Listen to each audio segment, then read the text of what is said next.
welcome to my channel, and this is Jean from Happy Indulgence, here for another wrap up. I only read 4 books in December. It's probably the least amount of books that I've read all year, but it was kind of refreshing because I got a well-deserved break and I got time to look after my little puppy that I got for Christmas. So his name is Toby, if you want to check him out. He's got an Instagram called Toby Indulgence, and you might get a chance to see him at the end of this video. So I'm going to go through the 4 books that I read first, and I'll talk about my thoughts on them. I've just finished reading Dark Matter by Blake Crouch. This one I knew I was going to love. Everyone on Goodreads is raving about it, and I knew I would love it myself. I've read Wayward Pines, which was the first book of Blake Crouch, and I really enjoyed it. His writing is really tense and action-packed and impactful, and I love the thriller and the twist in it. Dark Matter, look how cool this book is. I got it from the library. Gosh, it blew my mind. It's like a combination of scientific sci-fi thriller, and it was really exciting. I mean, I love any book that has multiverses in it and alternate universes, and gosh, this book features all of that. I don't want to give too much away about the plot, but I have to say that I loved all the scientific aspects of it. It was explained really well. It was interesting to see the amount of research that went into putting the book together and the possibilities of a time machine that could take you to different threads of the present. And it was interesting to see that he did a lot of research in quantum physics, and he consulted physicists, astronomers and cosmologists about this book. It all came together really well. The book is pretty much split into 2 parts. The first part is Jason DeZen is kidnapped and he's thrown into this new world where everyone thinks he's a renowned scientist, but he feels like it's really out of place, and he slowly discovers that he's in another life. I loved how the driving factor behind Dark Matter was actually his love for his wife and wanting to find her again.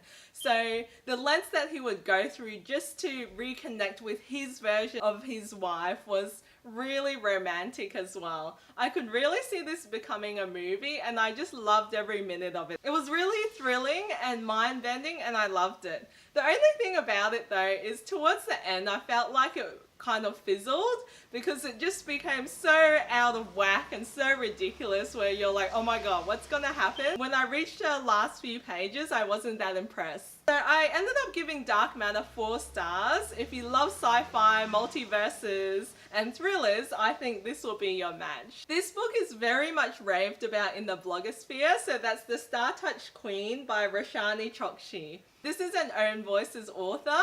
I love this book because it was just written so beautifully and evocatively. What it does is it captures Indian mythology, but it's also a retelling of the Hades and Persephone story. And I thought the way it was put together was done really well.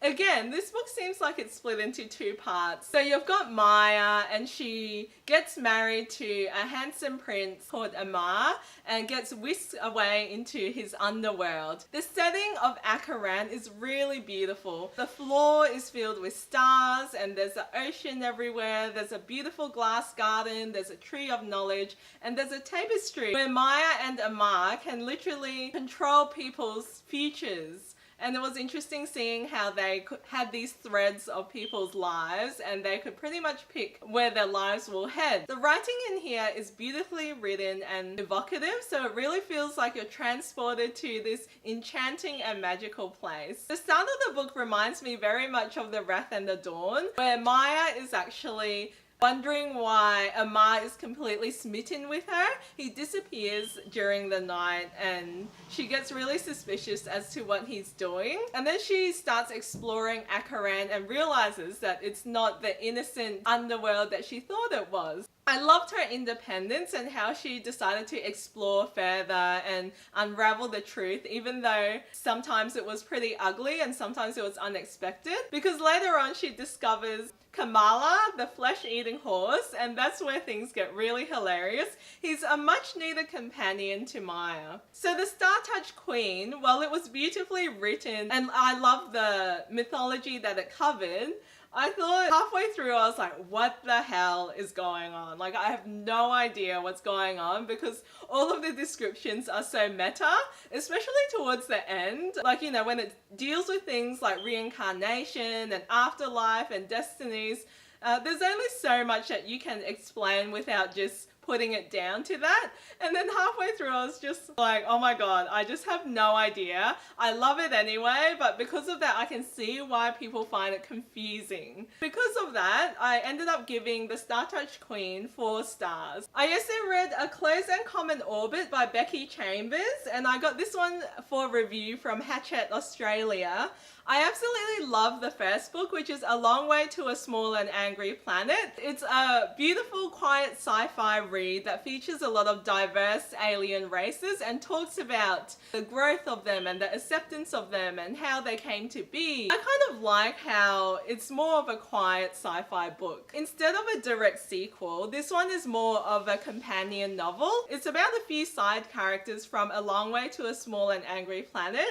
So it's about Lovelace, who was the AI in the ship. She's now learning to become human due to some fancy technology. And Lovelace is looked after by Pepper, who teaches her everything she needs to know about being human. And as an AI, it was really interesting to see the morals that she really went through because her programming is built in a certain way. I really love Lovelace, especially when she renames herself into Sidra and she becomes a human, and it was interesting hearing about all the tech that goes into the realism of it. Like, she can bleed, but it's actually like fake red food dye. It was also interesting with her learning about friendship outside of obviously Pepper and Blue, who are the people who are helping her run herself. One thing I love about this series is just how diverse it is and how completely non-judgmental and how accepting it is, and that's done in a beautiful way. It's not only Sidra that we hear about, but her story is interchanged with Jane. Jane number 23.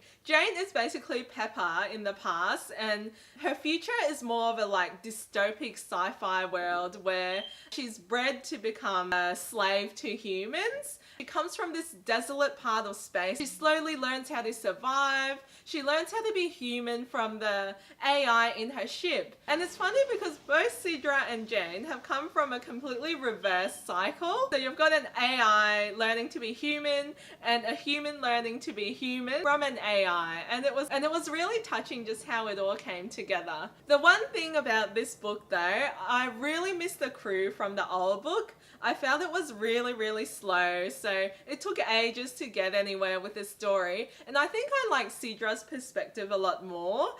With Jane, it was so dark and desolate, and I was like, where is this going? It does come together in the end, it does give you the feels. So I ended up giving A Close and Common Orbit 3.5 stars. The last book I read was Cloudwish by Fiona Wood. This is a Love Oz YA read, and I've heard so much about this book, and it's the book that I would have liked as a teenager. This one is about Van Og. It's about a Vietnamese girl whose parents have moved to Australia and she's just learning to fit into school. She makes a wish that the most popular guy in school will fall in love with her, and it happens, and she's constantly wondering whether things are too good to be true. How can this guy suddenly notice her? The thing I loved about Cloudwish was just how relatable it is. It's about an Asian teen living in Australia. It talks about, you know, the food that they eat, the study pressure that comes from her parents, the communication barrier with her parents, and what her parents had to go through just bringing their family to Australia. It's probably a really relatable read for a lot of immigrant families and second generation immigrants like myself. I thought it shed a light on, you know, refugees and the pain that they are put to come to Australia, and that was a big part of it as well. I love how it covered not just Van Og but her parents as well, and her mother who's suffering from PTSD from becoming a boat person and coming to Australia. Although I did find the love story kind of boring, and I thought Billy Toby wasn't a very unique protagonist when it came to that. He's pretty much your typical jock who wants to escape from his parents' expectations and pretty much, you know, goes for someone who he thinks will rile them up. For a book that's really relatable though, especially for Asian teens, I really recommend Cloudwish. I gave this one 3 stars. These were all the books that I read during December. If you want to check out my reviews, follow me on Goodreads or check out happyindulgencebooks.com. Before I forget, let me go and get Toby. So everyone meet Toby. Oh, he's licking me now. He's just been playing outside. But he's my little golden retriever puppy. I've had him for about a week and a half now. He's 9 weeks old at the moment and growing like a weed. He's definitely been keeping me busy. But he's so cute, Toby. So cute. He's got his own Instagram account as well, which is @TobyIndulgence on Instagram, so make sure you check that out. He's a good boy, he just keeps me busy. So if you thought Toby was cute or you enjoyed my video, please give me a thumbs up. Make sure you subscribe if you want to see more videos, and I'll see you guys next year. Bye! Happy New Year!